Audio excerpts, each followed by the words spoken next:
Yo. Welcome. This is exclusive.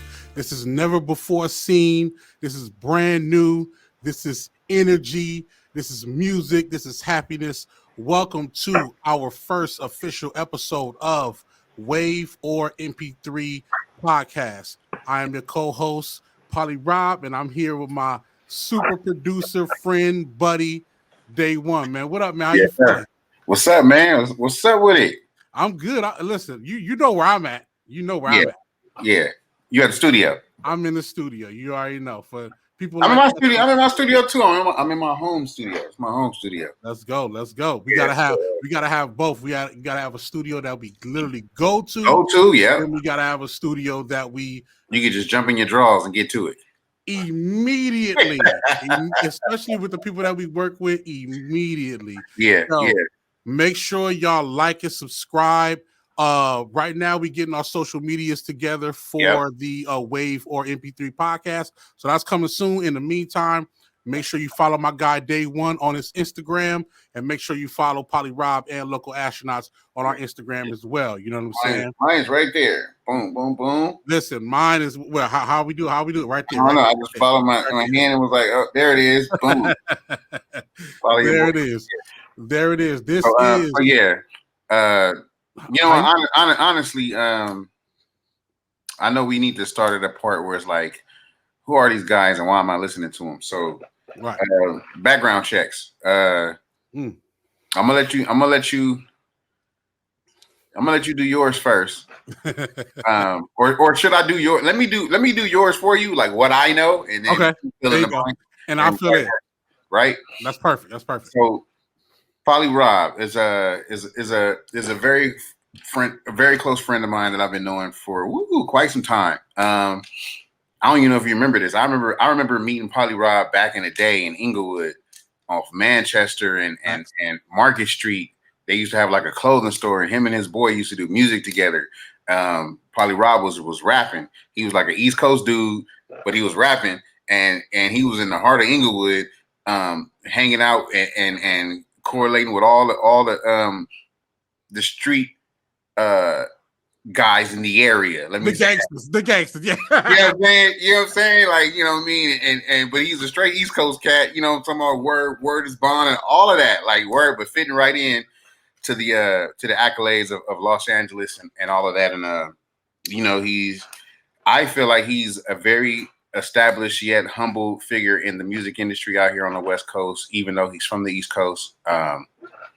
He has a lot of mutual friends with me and myself, and we work with a lot of mutual people.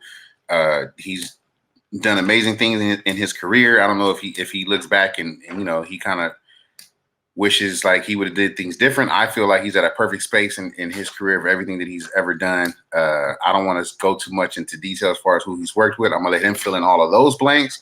But those are the things that I know and I realize about Polly Rob.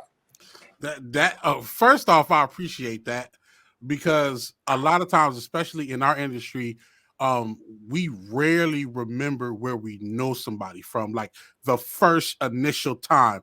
We always remember the highlights. We remember, I remember we was going crazy at this club, or I remember when we was in the studio with this. But usually the first time, it's hard to remember. So I'm glad that you got that on point, because that was very accurate. And it was funny because that was around the West Coast Riders time. Yeah. That was around the blogs. Dudes getting deals out here. Bishop Lamont getting signed. Everyone getting deals, and it was cracking. It was getting cracking. Doing this thing. Glass was doing his thing. Shit had just started going up. Yeah. And you know what's funny? It's funny because I actually have a video. I think you gave it to me. It's a video with me, you. Can you rip that? Can you rip that video? We need that. We need that footage. All on Market Street, and it's me, you, Noni Spin. Yep. It was a couple other people. I think. It was a magazine that went around interviewing everybody. Exactly. Okay, so speaking about the magazine, you remember when we did ING Times? You know what I'm saying? Yeah. ING Times, shout out. You know what I'm saying? It's a big Y. Shout out to DJ Quest. You know what I mean? Like, we actually was one of the first to put together like a magazine. I actually built a magazine that online it flipped pages. Yeah, turn pages. Crazy. So we'll get into that a little later on when we get those guys on the show as well. Okay. But Dse One. Dse One, I actually call him my producer soulmate in a sense. And let me explain. Me and Dse One are probably some of the very few producers that really take the energy of who we're working with and along with like really trying to understand where somebody's going in their career. You know what I mean? He was right when he said that I was an artist, but let me be clear that Dse One was also a rap artist as well. I ain't gonna hold it back. I'm gonna still say I'm an artist to this day. People ask, you a producer? I'm all of it. I'm a jack of all trades. Oh, Jack. for sure. I know you rhyming, and same thing. I don't necessarily rhyme, but I do songwrite, R&B, and stuff like that. So we'll get to that at some point in time during this season of the show. We're gonna come out with some lines for y'all, just so y'all understand what we on. We might play some old records. It's not a game, right? But you know, like when me and Dse One met, we was always having conversations about, you know, just who we wanted to work with, but also at the same time, like how we like to approach when we work with people. You know what I'm saying? You know, Dse One is a gentleman that has produced for some of the best artists in the world.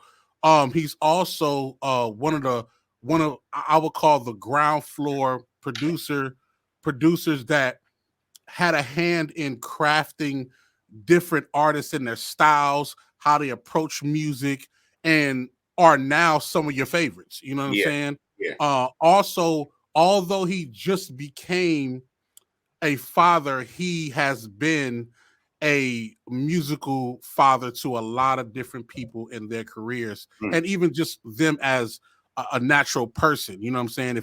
If you know his energy, you know it's coming from a good place. The man is a workhorse, you know what I'm saying, like myself. And our bottom line is always, we want to see you do great. So we're going to push you to be great. You know what I'm saying? And at the end of the day, man, pay respects to Dse One, man. He do his motherfucking thing, man. He do his motherfucking thing. There we go. All right. Cool. You know what I mean? For real. Yeah. And we always give each other utmost respect and kudos. Like I remember, you know, when I called you when you ordered your first plaque, one of many, you know what I mean? And we were just talking about that, you know, just talking about that whole energy of what that means on that wall. Yeah, what that means a lot. It means a lot, you know. And I'm saying this to those producers that are inspiring and on their way to getting their plaques and stuff like that. Like, you know, it definitely makes you feel accomplished. It makes you feel like everything that you've done, all the blood, sweat, and tears was worth it. Just to be able to look at that on the wall and know that that's in the history books. That is forever. Like that has been written. That has been wrote. That is it's signed, sealed, it's delivered. Like Stevie Wonder. You know what I mean? That's yours. Right. It's almost like that's our diploma. That's our degree. Yeah. That's our like you graduate a little bit. That's our Super Bowl. You know what I mean? That's our championship for that's your ring. That's your ring. That's your ring. So exactly. So same way they got championship rings and they have doctorates, degrees, and things like that to hang on the wall. We have our plaques. So take that very seriously. You know what I mean? And you know, I love it. I love it. You know, we decided to do this podcast for a couple of reasons. Yep. Number one, I'll just say one for me, and then I'll let you go. Okay. One for me was it's always a point, and just for my business partner, you know, like Baju, shout out to Baju, local astronauts being here. From him and a lot of other people, it was one of those things where they always tell me like, yo, Rob, you always working, you've done a lot of things for a lot of people, and you have a lot of information, you have a lot of knowledge, and you need to release that. You need to get that out, and you need to also, you know, talk your shit. You know what I'm saying? Talk your shit. So that's definitely one of my reasons. What about you? Well, you know, for me, I've always been the kind of person that always likes to share knowledge. You know what I'm saying? Those around me know I'm always seeking knowledge, and I'm always trying to share it. So I'm always trying to hold something, even if something comes on the radio. I'm quick to tell somebody something about the record that they probably didn't know or didn't know exists, because that's just how I operate. So naturally, this is a natural thing for me. I do think that it is something that I feel like is missing in the game right now, especially for producers of our caliber that have worked with so many great established artists, that we have a lot of insight and wisdom that we can give to another generation, a younger generation, even our generation of cats that's doing the same thing we're doing. Right. So I feel like it's vital to our community, and it fits our demographic, you know, and the things we talk about, I'm sure the guests that we have will be very entertaining. I'm sure we know there's thousands and hundreds of thousands of podcast shows out there, but this is going to be something that we hope to establish a groundbreaking, like, feature work of art that people can listen to for ages to come. You know what I mean? Because the stuff we're going to share is going to be able to, like, hopefully direct people in the correct direction and change their forecast of what they're doing, hopefully in the right way. You know what I mean? Right. And that's why I'm doing it. Yeah, and a lot of the information that we have to share with y'all, as well as like the guests, you can't get it in no history books, dog. You can't get it. Just no disrespect to the schools, but you can't just get it going to a recording school. There's little intricate things that you figure out on the fly. And for me, you know, just being in music for 16 years plus, I wish someone sat us down and told us the shit. Yeah, yeah. I wish that somebody was like, yo, hold on, before you do that, let me tell you about these other avenues. Yeah. You know what I'm saying? Like, man, there's nothing better than trial and error. You know what I'm saying? And I feel like we have a lot of that. So yeah, you know, really quick, I definitely want to get into this. So we're going to be doing a lot of different things in terms of, like, it might be trivia, it might be, you know, information about ourselves, about things that we're doing currently, because we are, even though we're doing this podcast, we are active producers and engineers and songwriters. So we're always doing things consistently. So, you know, the name of the podcast is WAVorMP3, and the energy behind that is really just, it's one of the questions that has been asked for a long time. Yeah. Do you use waves or do you use MP3s? Now, it doesn't matter how you use it, but the important part is knowing about the qualities between the two, and also at the same time, like, how do you?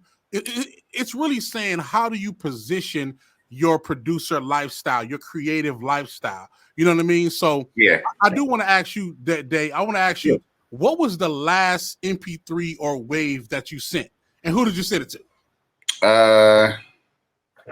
Hold on. The last wave I sent out. You finna go in your files right now. I'm finna go to the Gmail right now and look real quick.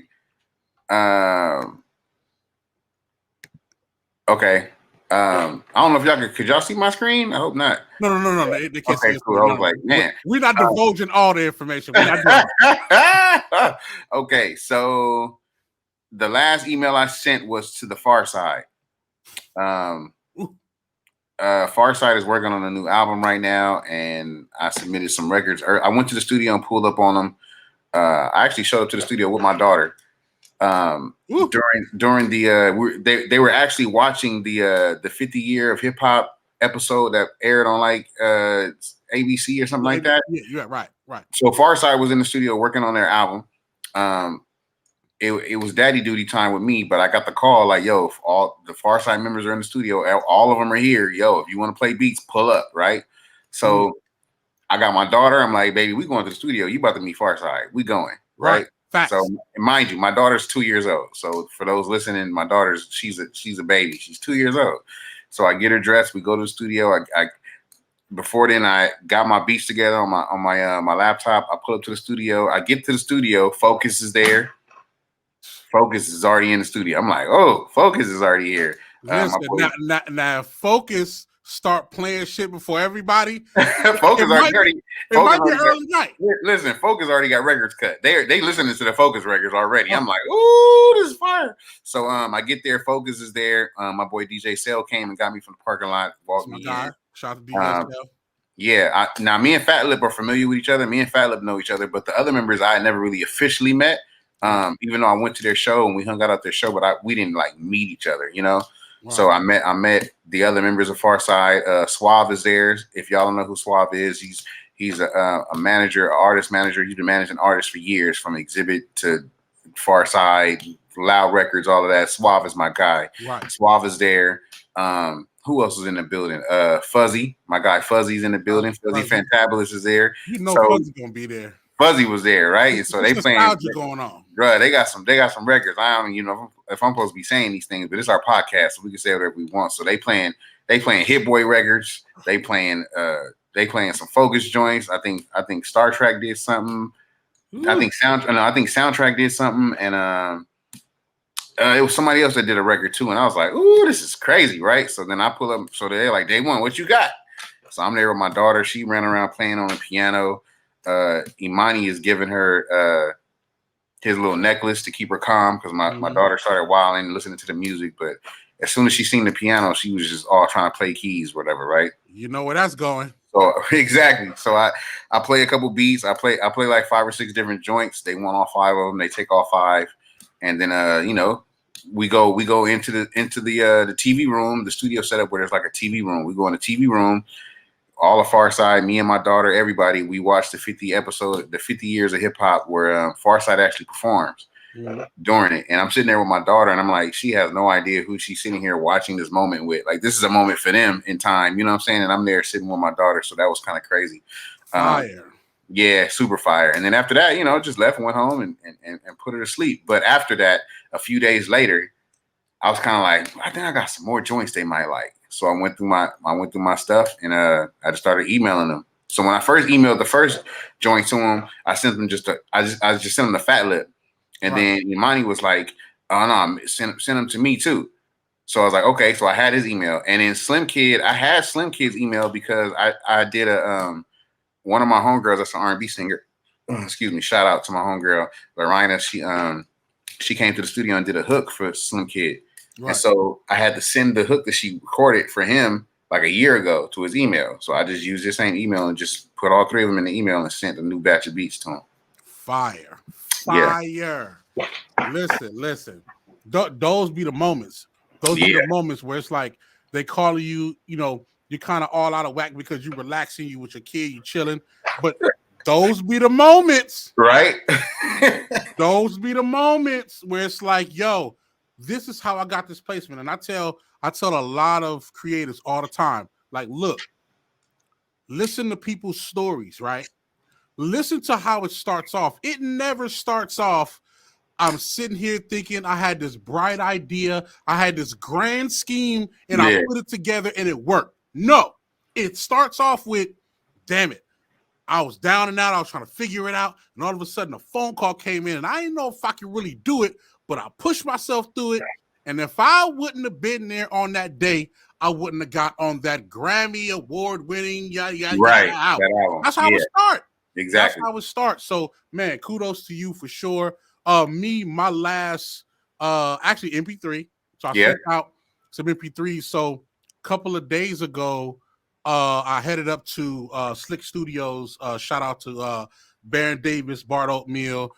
We do partnership business up there. You know what I mean? Local astronauts at Slick Studios, Oatmeal Radio Cafe. You know, definitely got to pull up there if you in LA. You know what I mean? Right. So pulled up there. Badru called me and was like, "Yo, where you at?" I'm like, "Man, I'm headed to y'all. I already know where y'all at." He like, "Yeah, pull up. Smoke Dse is here." I'm like, "Send them on." So then, you know me. Soon as I hear a particular artist that I know that I'm going to eventually work with or I want to work with, you start pulling up. I'm in the car on my Dropbox. I got a folder full of beats, so I go on my Dropbox batch slow flow. Right. And I'm going through them things. I'm going through them beats. Did you say slow flow? Listen, I got you have a folder called slow flow. Listen, let me tell you what the slow flow really quick. Okay, the slow flow folder is the folder where niggas who really are serious about their lyrical exercise, that's the folder for them. The Planet Asians of the world, the Busta Rhymes of the world, the Griseldas of the world, the Flea Lords, the Rock Marcies, you know what I mean? Whether it's sample or not, It's them shits that sit in that pocket with that bounce. Yeah. And them niggas just do they can just bar in. Yeah. Right. So, and for me, it's like, yeah, you're gonna have some hip hop beats as well, but sometimes you might have a hip hop beat for like a, like a Ludacris, like a Big Crit or whatnot. Not saying they can't lyrically get down, but it's a more of a different approach. They might want to have fun on it. Yeah. But these slow flow beats is for the niggas who finna get busy. You know what I'm saying? Lyrically only. That's it. Right. So I went to that folder. I'm going through it, and usually what I do is I open up my Dropbox. I go in that folder, and when I hear something, I will save a copy of that file to like my Apple Notes. So in my Apple Notes on my iPhone, I can look at it on the computer or on the iPhone. It'll be organized. It'll have whoever. So I'm driving down there, but I'm going through beats. I already got like 7 of them already picked. So when I walk in, matter of fact, Doughboy called me because Doughboy brought Smoke Dizza to the studio. But he called me probably like 5 minutes later after Baju. And I was like, I already know what you on, man. All right, I'm on my way. I know what you on. I got beats ready to go. Let's get it. So when we get there, he already working on a record already with Bar Oatmeal, with a beat that they got from another producer, which is dope. So they already doing their thing. So I'm just chopping it up with everybody, chopping it up with Dizza, and I'm like, yo, we definitely got to work. He like, man, Doe already told me, so he got some beats for me. I said, say no more. So I sent the beats to Dose so we can send it to Smoke Dizza. So that's the last MP3. I said seven of them things. Little 7-pack. Little 7-pack. 7-pack. You know what I mean? Hey, let me ask you this. Go ahead. I don't want to cut you off. Go ahead. No, I was just gonna say. Usually, I don't send that much. That's what I was gonna ask you. My question was how, because this is something that producers do need to know. Mm-hmm. Like when you send a beat pack to somebody, and I've got different ideas, and I'm gonna give you a couple of references that I got, but how many beats do you send when someone say send me beats? What's the number? For me, it's usually 4. Ooh, so 4? Yeah. So let me take it's 3. It's 3 that I would give them that kind of fit their pocket. Well, actually 2 that really fit their pocket. 1 that's a different angle, but still fits their bounce pocket, but it might feel different for them. And then the 4th one is some obscure, crazy shit. They might be like, what the fuck is that? But that's usually the one that they be like, that's the one I want. You know what I mean? Wow. So I usually send about 4. I never go past 4. If I really know them and we worked already, it go to like 2. Wow. Like 2 or 3. Really? That's interesting. Because for me, I'm more so of the producer, and I gotta be honest. Yeah. I'm a producer where it's like, you're not gonna listen to my beats per se and be like, oh, that's a hit record. I'm gonna tell you why. Okay. Because a lot of my production is open enough for different types of artists to put their style on it that's gonna make the marriage great. Yeah.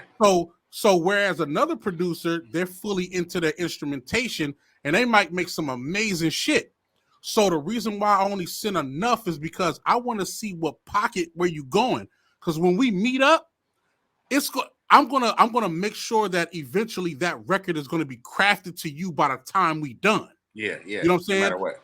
It don't stop with me with just a beat, just like you. It don't stop with you with just a beat. Yeah, right. You're gonna produce them into the record to bring out the best of what they need. Yeah, for sure. So that's why I don't send a bunch of different beats for me. Now, if it's warranted, that depending on my access to them, I might have to send a big pack because that might be my one and only shot.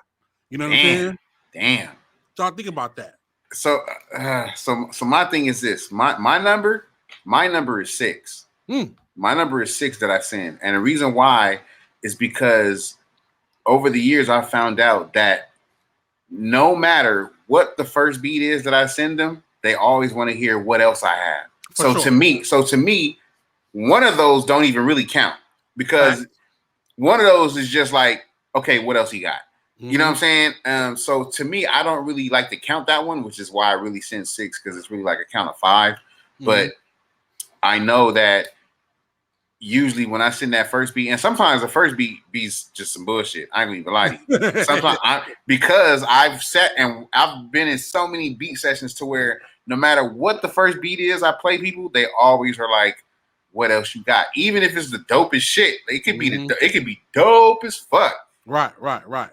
So now I've got to a point where I just that first one is just kind of like a lead you in. If I got you listen to that first one, then I'm gonna get you by the time you get to number 5. So my number is 6. I agree. When I talked to Rance from 1500 one time. He told me his number is 7. Like when he sent it back, he sent 7. The God and maybe that's the God number. Maybe that's why he's like, I'm sending that young 7 through. He's like, no more than that. Nothing else other than that. No more than that. And so I felt where he was coming from, but for me, my number is 6. I'll send 3 emails, 2 MP3s each email. Boom, boom, boom, boom, boom, boom. Okay, now let me ask you, because this is important. Yeah. In your emails, do you arrange the beats according to what you want them to hear first? No. Nope. Okay. So for only that first one, because I know the first one is going to be like skipped over anyway. So the first one is always just like, I'm throw this in there. Well, we all kind of got the same idea. Like the idea is to have a trajectory of going up, going high and coming down. You know what I'm saying? That first one might be the wild one, like because I always definitely throw them. I always like to throw artists a challenge beat. Like let me challenge them. Like I know what you do, I know what you're capable of, but let me see if you want to try some new shit. So that might always be the first one, which is why they always be like, okay, what else you got? Another question. I gotta ask this because we're already in this context. Yeah. Do you send the beat like song moded at least more than 2.5 minutes, or is it shortened? Nope. Always my beats are always formatted. Yeah, me too. Always. They're always my beats. If you gonna rock, you're gonna rock right. Send me the files. Send it to me. Done. Send it to me. Yeah. When I send it, it's already formatted. Unless it's a beat, unless there's a beat that is like it doesn't call for formation. But typically, because even the way I create to where something comes in for the chorus, where you know that that's the chorus. Like, oh, okay, this got to be the chorus. So I always create like that. So they're already formatted. For sure. I'm the exact same way. Like when I craft beats, before I go to the next beat, I always export something ready to go, at least 330. You know what I mean? And it's formatted, it even has a bridge and everything. I could always go change it. Right. But I want for people to feel like this is a storyline beat. You want it to grow. You want it to grow. Yeah. You want it to like. Yeah, exactly. And then at the same time, like you got to remember, like artists will surprise you. Yeah. Send them 6 beats. Some artists will send you back 6 songs ready to fucking go. Yeah. And you didn't even think that it was finna go like that. You're like, oh shit, we got a whole EP ready to go. Yeah. So it's always good to send them that. And then also, for me, like one thing I always think is there's somebody also listening to the beats while they're listening to them. Facts. There's a manager, there's an A&R, there's somebody listening. So sound quality, it being formatted, things like this is what other people in the room that might be working on behalf of them pay attention to. Yeah. So even though let's say if they don't pick that batch, they're gonna reach out and say, hey, send another batch, or we're working on this artist too. So send something for them. Because they see how formulated you are. That whole little, I'm gonna play it for a minute, then fade out. That shit got my nerves. I don't. Who got time for that? Nobody got time for that. If you gonna go in, if you gonna send it, send it. Like if you gonna play ball, play ball. Don't don't stick your toe in the water and then be like, nah. You gotta dive all the way in that broad. Just dive in. Like if you're because I know some producers are afraid, like someone might steal my stuff or steal my sound or steal my style. Like if you sent it, you sent it. You sent it. They can do what they want with it. So you know what I mean? For real. Oh, you got that cup. Hold on. Hold the cup up. Hold the cup up. That's the classic cup. Come on. It's frosty. Frosty. Frosty too. I ain't got my frosty cup, man. I ain't got my frosty cup. Which is another important thing in the studio. You gotta have a cup with the most ice in it, man. Because you're gonna be in the studio the longest, for sure. First person to come, last person to leave. Last person to leave. Now for those who know us, they know we really don't brag. But for this first episode, we gotta talk our shit. Okay. I want you to explain a couple of artists that you have produced for. To get them in the right context, and I'll do the same. All right, cool. So I've been blessed to produce for super talented artists like SZA, Snoop Dogg, Kendrick Lamar, Come on. Schoolboy Q, Ice Cube. Let's go. Man, we could run them up. David Banner, bro. We can run them up. I got some new ones coming. You know what I'm saying? Listen, you already exploded on everybody. Come on. Just to name a few. Slum Village, like just to name a few. Let's go. For me, I've also done a record with Kendrick, early Kendrick, and it was actually a feature that he hopped on, which was dope. Busta Rhymes. Oh yeah, I forgot Busta. Busta Rhymes, Tech Nine, Cali Swag District, Conway the Machine, TF, okay, the Outlaws, Faith Evans, damn, it's too many people. Head Crack, shout out to my guy Head Crack. We got some shit coming. Method Man. I just got Method Man. You got a Method Man? Yeah, Method Man. You got a young Takal under the resume? Okay. Yeah, we actually dropped that this year. Cool Keith. Okay. Fire. Who else? Fire. It's too many. It's too many to name, man. Nah, go ahead. Keep going. Who else? Ice Cold Bishop. Traffic. I just did Papoose. I did a couple records of Papoose. Wow, that's tight. Onyx, Fredro Star for sure.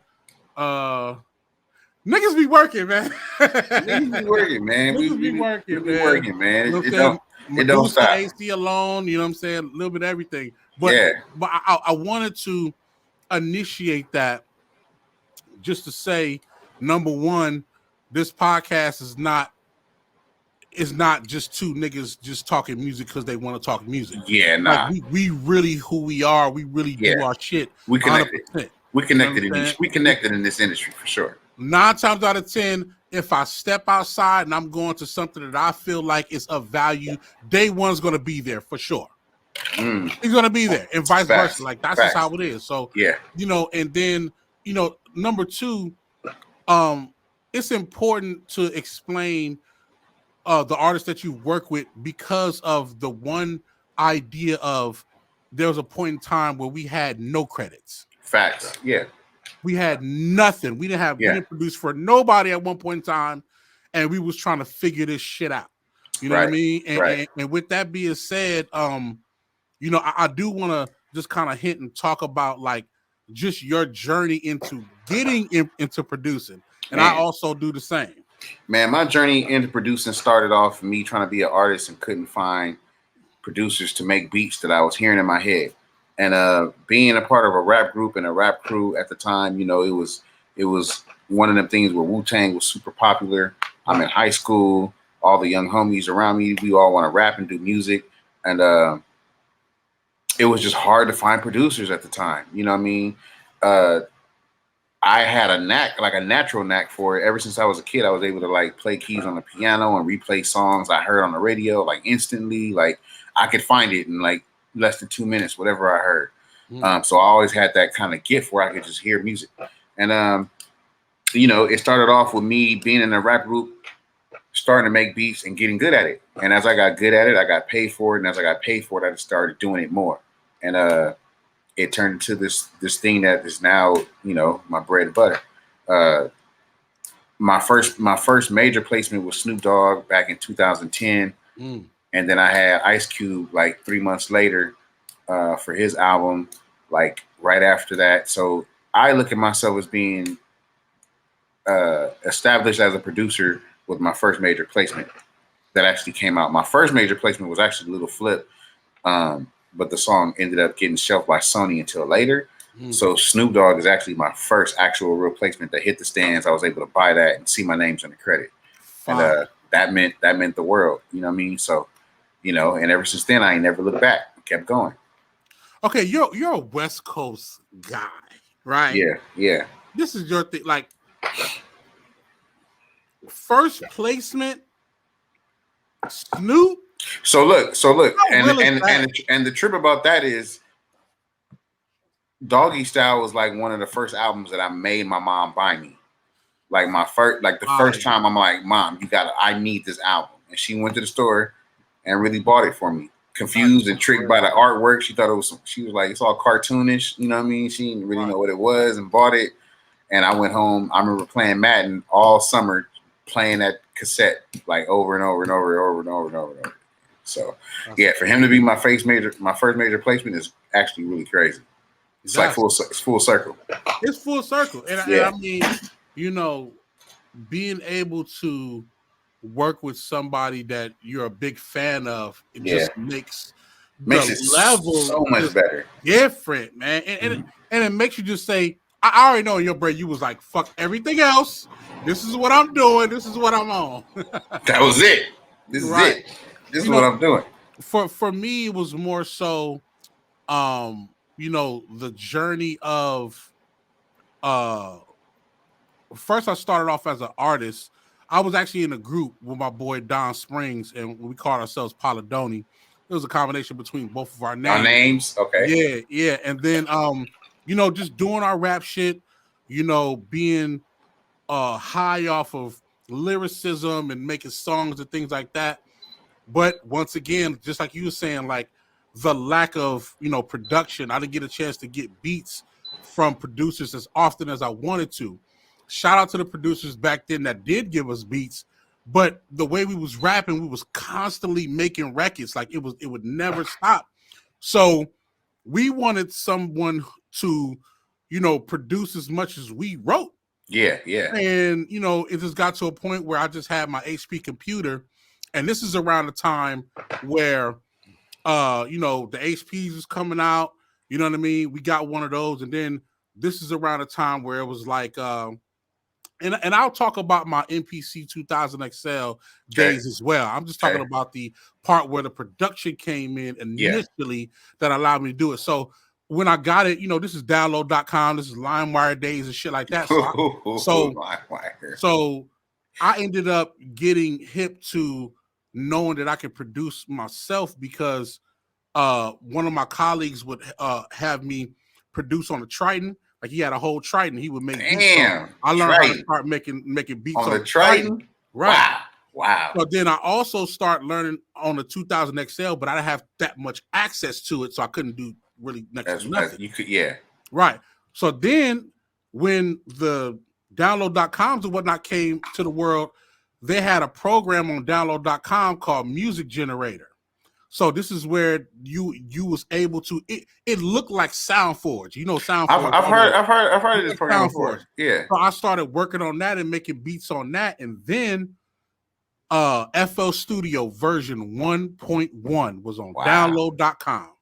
Wow. And I started making more beats right there because this is the only time where I was actually able to have beats and have it still on me. If I'm going to make the Triton at my boy house, he got all the files and all the over there. Yeah, I can only do so much. MPC 2000 XL was way in Hollywood. I can only do so much. Yeah, this is the only time where I'm like, it's with you all the time. Right, I can make a beat at night, and I can wake up and the file's still here. Let's get busy. That's when I start going crazy, and from the lack thereof, I started being a producer, and then we started all working with different artists that would come work with us. And then recording, same thing. Couldn't go to the studio and record that much. So we actually had Cubase. I found a version of Cubase. And Cakewalk Sonar. Listen to me. I'm talking about shit. I downloaded it on my computer. When I tell you it crashed 20 times before it started working. But because at that time the computers was like had to catch up to the they had to catch up. Mm-hmm.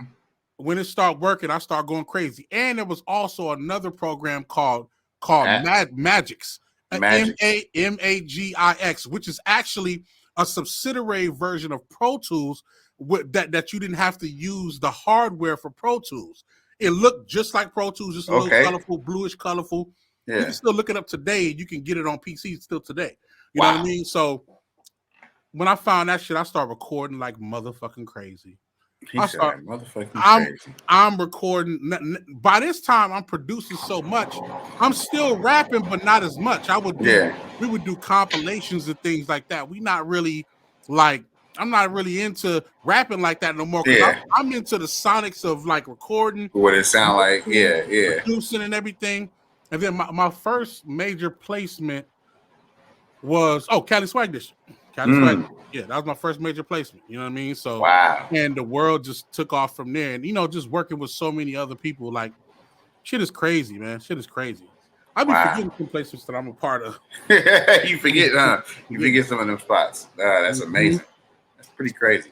But yeah, but I feel you on that, man. Like when you couldn't get beats from other people, it's Man, like, it was rough. man, it's rough. It was rough. So all you artists out there, look, man, artists need a producer. Producer needs an artist. You know what I mean? Yeah, Like, and people need to take that in consideration. I know it's we're popular right now to be like a, a tight beat kind of producer, but honestly, and my vision of what I think a producer is, you shouldn't be trying to sound like, any other kind of producer. You should definitely be now. You should definitely cater to the sound of whoever the artist is. So I understand why now it's more like you're making beats like certain type of artists, which is cool.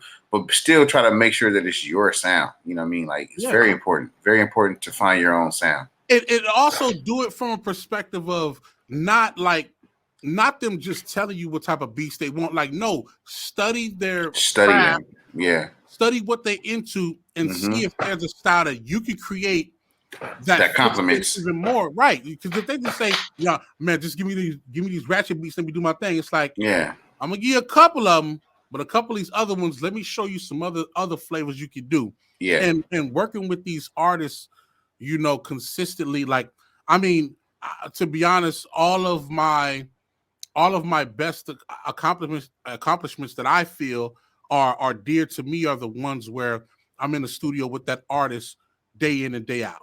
You know what Yep. I'm saying? Crafting, Facts. like really Facts. figuring out what's this formula because music to me is just like it's like science. It's like we're scientists. Our Hmm. job is to get in the studio and work with these different elements and come up with a formula that's gonna work for what the fuck we got going. It's definitely alchemy because Yeah. you're pulling something out of nothing and creating something. So Mhm. it's definitely a sense of scientific work because of the vibes and the frequency. You're pulling these things out of nowhere, like out of imagination, or you're finding something that resonates with you, whether it's a little part of this loop that you just hear, and you can create that into something that's a whole new experience. So it's definitely a sense of science, scientific experiment. It's something Yeah. super vibey and alchemy about creating music, especially from the production standpoint, because you're sonically pulling people into a world or a realm that they haven't experienced yet, and that's your job. So Right. Exactly. yeah, yeah, And it's dope to pull from. I like to pull from artists' experiences. Like I like to have conversations with them about what they've done, where they've been, the good and the bad, yeah, and then start crafting records from there. Like that's the important part. Even with me and my team, just all of us, like what we did on TF's album, like what we yeah, did on Jay yeah, Worthy's album. You know what I mean? yeah. Like we actually was sitting there studying his craft and his sound structure, Of and what we he would likes to do. exactly. And Yeah, those things are much more dear to me to anything because when we get whether it's accolades or it's just people saying yeah like yo this project is fire, that's what makes me happy is knowing that we really went in there and start crafting shit. crafting. Yeah, You know what yeah. I'm saying? Yeah. I always enjoy making music off of mood, like emotions. Mhm. I like pulling at heartstrings. I like pulling from emotions. So like you say, like also experience, but also like a place of like, what does this make me feel like? Because I Right. feel like if I can invoke a feeling, then that means I can touch somebody's heart, and then this music can resonate with them for a longer time because Facts. they feel, for whatever reason, they're connected to it and they feel it. So Facts. yeah, Okay, that's my thought. I do want to get into one or two more things before we get out of here. What's that? Um uh so number one, let's go through our it doesn't have to be a timeline. It could just be Yeah. a bullet point based thing. Okay. Let's go through our musical equipment bullet points. Yeah. Like where did you start to where did you end up? Okay. And then let's go through our recording bullet points. Where did you start recording and where did you end up? Come on, we gotta do it. We gotta do it. My bullet point. Where did I start? I started with. It's hard to say for me because I started in the studio and it was a couple of different pieces there, but my favorite go-to pieces was the SP1200. Let's go. I honestly would say I learned the MPC 3000 before I learned the SP1200. Yeah. So I learned the 3000 first. And then I found out about the SP1200, and then I was went backwards. I went backwards. Yo, what is this? And then I've made some classic records on the SP1200. That's crazy, right? Then from there, I ended up getting my own laptop. I remember I bought my first laptop. Like I bought my first Mac, bro. It was, and this is before niggas was buying Macs. I bought my first Mac because Sir Jinx was telling me like, you got to get on the computer. At this time I was still recording music on hard drives. So for those of you that don't know, I've recorded on pretty much every formation of creating music there is, from reel to reel. Let's go. ADATs, everything you could think of, hard drive. So before there was Pro Tools, there were actually hard drives. It was a hard drive case. It was like 4 hard drives in there, and that determined how many tracks you had. And I used to record on hard drives. After that, then I got the laptop, and I got my first Mac like when my income tax check. I remember it was like $2,500. It was expensive. It was expensive. Listen, and creators and tax checks go hand in hand. Hey, you got to invest in yourself, especially in this. Sure. Now it's a little different nowadays. You can get a computer cheaper than anything, But at this time, people wasn't really up on Macs. Macs was really only for people who were doing music and stuff like that. Right. It wasn't a cool thing to have a Mac. I remember people used to clown like, "You got that Mac?" Sure. Oh, clowning you. So I started with that, and that Mac lasted me years. Like I still have that Mac to this day. It's outdated now, but it didn't clunk out on me. I started off with the white joint, with the white MacBook. The white MacBook. I had the silver one. So the MacBook Pro, when they first came out with the first MacBook Pro, I had like a 13-inch. And then I was able to put Reasons on that. So I started making beats and Reasons. Facts. We'll talk about that. Went from Reasons, and then I went from Reasons and then went straight to Machine. Because Reasons was doing this thing. Machine was this new hot thing that was on the line. Native Instruments that just kind of came out with this new thing. The people from Germany flew out to come meet with us and stuff, and came to the studio, and they showed me all the stuff that it did. And I liked Machine because the workflow for me was really fast. Right. So coming from Reasons, it was a little more difficult because my Reasons library was not organized. So if I wanted to go to a lead and go to like soft leads, I had to go through hundreds of leads before I find one that was soft. You had to search it. Yeah, sound by sound, and that slowed me down. But when I got to Machine and Native Instruments was showing me like, oh yeah, everything is categorized, and I've never been back. I've never left Machine. I've been on Machine Native Instruments ever since. Right. Fire. Okay, so for me it was Triton, MPC 2000 XL. Music generator from download.com. Okay. Fruity Loop Studio.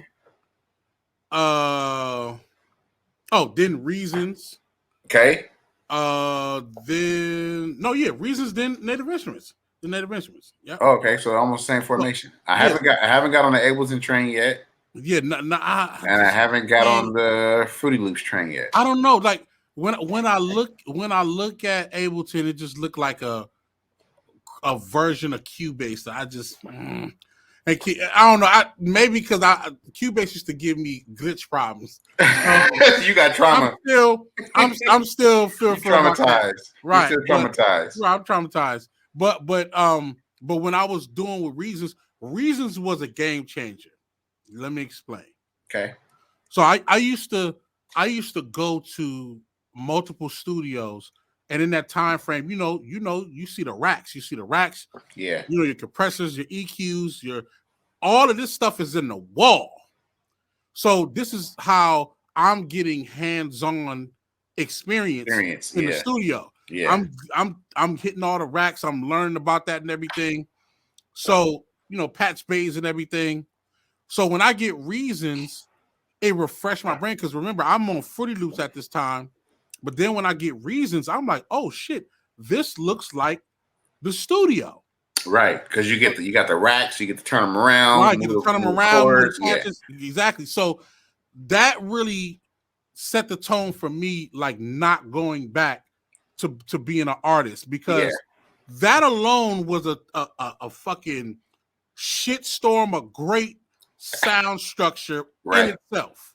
You know what I mean? So being able, and at that time, it's like, at that time, I'm learning how to save presets. So I'm tweaking, saving sounds, saving the sounds how you want them. Yeah, Your sound library is more tailored. Oh, I'm going crazy. So yeah, in that time, that changed a lot. So then going to, first off, I gotta thank you for telling me to go to Native Instruments. I appreciate you for that. I remember that. I remember the day when you was like, "Nah, you got to check out this new shit, Native Instruments." The first thing I said was, "Nah, fuck that. I'm not changing reasons at all." Yeah, you was not leaving reasons. Shit, too saucy. It's too saucy. And then at that time, I had the Akai MPD 218. Yeah. And I had the Akai MPD 226. I just upgraded to that. And then I still had my Akai APK Mini, which a lot of people still the Mini. The APK Mini. So I feel like I'm good. I got my I'm great. I'm going crazy. So you was like, nah, go to that Native Instruments, man. They sounds is crazy. Boom, boom, boom. I'm like, nah, fuck that. So you keep telling me about these sessions and whatnot. I'm like, nah. So then what ended up happening, I don't even know if I told you. What ended up happening was hard drive crash. Hard drive crash. Now I had a backup of it, but the beats that I saved for the past 4 months was gone. One backed up. Damn. Right. The MP3s were backed up. Right. But the actual the files was backed up, which we'll talk about that, because I know how to get all my files back. I actually got a lot of my files back. Okay. We'll talk about that. Okay. But so I'm pissed. So I'm like, so now I'm open to try something new, because I just got done dirty. You know what I mean? Damn. So then I ended up, when I'm uploading my sounds, I'm like, let me try this Native Instruments. And I think I asked you for a login. Yeah. You gave me a login, and then once I logged that in, I started trying to use it with the APK, but it wasn't working. So what's his name? Postman. Okay. He sold me his MPK. That's right. He showed micro. You the mini. Yeah, the micro. Yeah. Man, I got on that shit. I never looked back. Never. Crazy. I never looked back, yo. I never looked back. You didn't. And now you already know what I'm on. You already know what I'm on, baby. Come on, man. We going crazy. Yo, Native Instruments, you gotta fuck with us. Come on, man. Right? Heavy. Yeah. It's on. And we just got that complete 14. We going going crazy. He said, I'm going nuts. That's funny. No, but that was a big moment for me, just making that transition, because like you said, the workflow was incredible. Yeah, so fast. And now for me being able to, I'm working on a lot of TV and film and things like that. So being able to, use the workflow, implement that into, I can still implement it into Logic, because Logic has a great XML platform where you can put the whole video or scene up. Yeah. And go right to it. Yeah. You know what I'm saying? So it's a lot of stuff like that we can use. But yeah, that was a game changer right there, man. That was a game changer. Wow. So Native Instruments, we won't end. We won't end. Now, what about like recording setups? What did you start with, like, as far as like recording? So recording was okay. So it was a little backwards. So I started off on. Let me be clear. Let me start it from the top. I started off from a 2-track karaoke machine. I started there. I started recording records on the karaoke machine. We got the 2 tapes. Same way. I started on that. People don't like to. That was the infant stage. That started a lot of people's careers. Bro, the karaoke, the mic hanging from the karaoke machine, and come on, man. 2 tape. You got 1 double. Don't nobody fuck up. We got to do the whole song over. That's a part. That's facts. That's a part of the steps right there. Then 4-track recorder. Okay. 4-track recorder. Then I actually learned, because being in the studio, then I learned ADAT. So I went back. You know what I'm saying? And then after that was Pro Tools. Okay. And this is when Pro Tools, when they had the older Macs, and you had to actually put the processing card in there. You couldn't work Pro Tools without the hardware. It was impossible. Yeah. So from that, then the Magix and Cubase at the same time. Cubase would crash, I would go to Magix, and Magix was working, but sound quality wasn't the greatest. Then Cakewalk Sonar. Okay. Then the window. Damn. Yeah, the window. But keep in mind, through all those times, I'm getting new updated versions of Pro Tools. Right. But my computers didn't have a processing power to keep up. So then after the window, I went to I went officially to Pro Tools. Then by this time, that's when they had the inboxes. So I went to inboxes, Pro Tools. Right. Pro Tools, then I went to Logic, then I came back to Pro Tools, and I've been on Pro Tools since. Yeah. See, my setup is definitely Karaoke Machine. Bought my first 4-track recorder from the Guitar Center in Redondo Beach. Tascam Action. Yeah, the young Tascam with the black cassette tape, the heavy metal tape. You had to buy that metal tape. Did that. We did our demos on that actually, and then we got signed right after doing those demos. And then from there, I was in the studio. In the studio, I was working on the O2R board, and we were recording straight into ADATs. And we had like four of them things stacked. So we was doing records. And then from there, from the ADATs, moved to the hard drive machine. I forgot who made that hard drive machine with the 4 slots on it. Moved to that, and then from there, by that time, I got my own laptop. And then when I got that laptop, I put Reasons and Pro Tools on that laptop. So then I started learning Pro Tools, and I never went back to nothing else from Pro Tools. I never left Pro Tools. Once I got Pro Tools down with the inbox, that first inbox with the gray and white with the blue on the back, never left. That's it. That was it. And then Pro Tools start getting freaky. Like you can use whatever interface you want. Yeah. That was later, but like all that other shit niggas was listening to, all that New West movement, all that Bitch from Lamont, Glasses Malone shit, I did all that shit on the inbox on a 13-inch laptop. All of that, everything. So same thing. We did everything. We did mostly all of the Big Y stuff. Cali Swag, Joe Moses. We did that on the DigiRack 002. The DigiWag. I remember the rack. The rack. DigiRack. Classic, yo. Yeah, classic. You know what I'm saying? Oh my God. Yeah, but we will, just to kind of bring it full circle. This is what this podcast is about. We're going to talk about a little bit of it all. The experiences, the equipment, the stories, the connections, the energy, the music. Like we finna go through it all, man. And we really hope that y'all subscribe, tune in with us. And you got any last things to say? Because I'm about to get back to work. No, man, keep it locked, keep it tuned, stay tuned. WAVorMP3, and we out. Man, shout out to our sponsors. Shout out. WAVor Entertainment, you know what I'm saying? Showing love, you already know. Man, I appreciate all y'all tuning in, man. We out of here, man. Till next time. Deuces.